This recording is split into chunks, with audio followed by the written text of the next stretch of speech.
కాగా వినుట వలన విశ్వాసము కలుగును. వినుట క్రీస్తును గురించిన మాట వలన కలుగును. రోమీయులకు రాసిన పత్రిక 10:17 మనం చూడొచ్చు. లుస్త్ర అనే ప్రాంతం ఉంది. అందులో బలహీన పాదములు గల ఒకడున్నట్లుగా వ్రాయబడి ఉంది. అతడు పుట్టినది మొదలుకొని కుంటివాడుగాను, ఎప్పుడు కూడా నడవలేదట, ఎప్పుడు కూర్చునే ఉన్నాడట. అతడు పౌలు మాట్లాడుట వినును అని వ్రాయబడి ఉంది. అపోస్తలుల కార్యములు 14:7. అతడు పౌలు మాట్లాడుట వినాడట.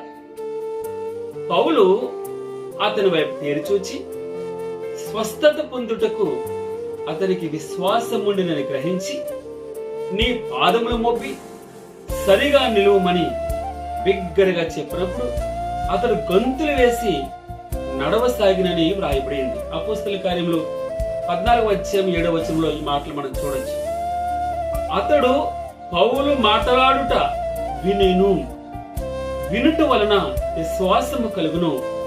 వినుట క్రీస్తును గురించిన మాట వలన కలుగును.